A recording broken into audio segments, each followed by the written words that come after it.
This is our oxygen tank tutorial. So the oxygen tank is in this little green bag here. We also have one attached to the cot, and you can also access oxygen through this point right here. But looking at the oxygen tank, first off, this is the gauge. So once we open the tank, we'll be able to read what the pressure is. That's what you want to do in every rig check. Make sure each tank has an adequate amount of pressure.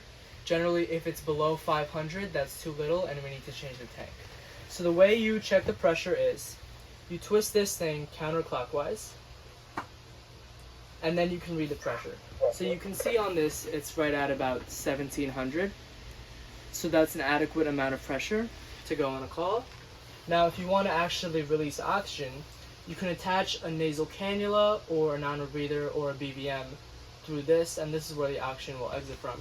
So you open this a little more, and then this dial allows you to set the flow rate. So right now it's flowing at 1 liter per minute, and you can adjust up and down accordingly. Now, to close the tank, you want to rotate this back clockwise until you can't anymore. Don't push it too forcefully, and you'll see that there's still some air left in the gauge.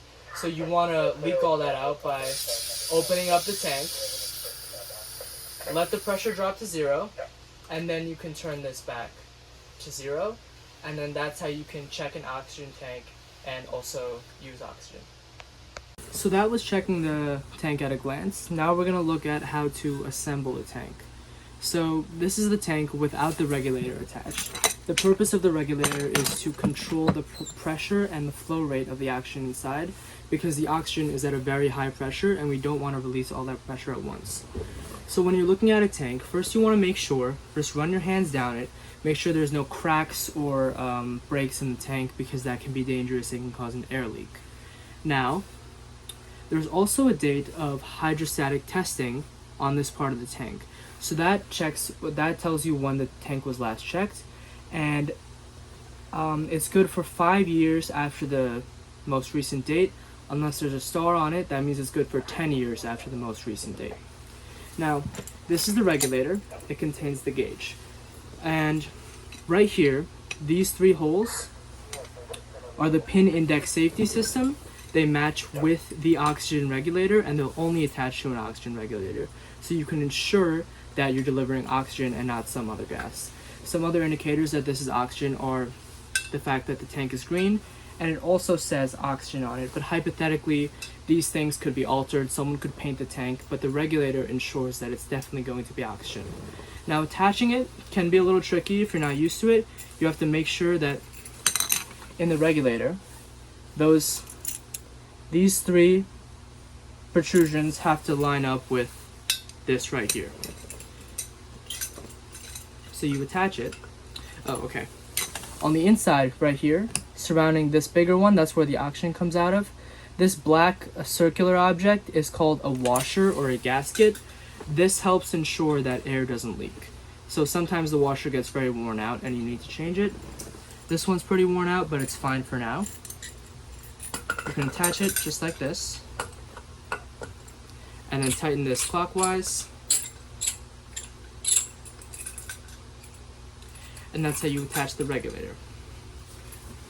Now you want to make sure, so for a tank like this tank is different than the one I showed you before. You need an oxygen key, because the thing at the top that came off, they tend to come off very easily. So you use the key and you rotate this counterclockwise, the same way as before. Now the fact that I don't hear air leaking right now means that I attached the regulator on correctly. And we can read the pressure. So this one is at about 1000. There's a closer look. So again, we close this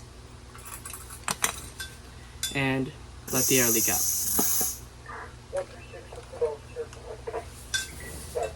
One small step that I forgot to talk about, sometimes if you're using an very old tank and there's potentially some debris or dust on the point where oxygen comes off, before attaching the regulator, you can do something called cracking the tank, which is opening it very slightly and then closing it right back up again.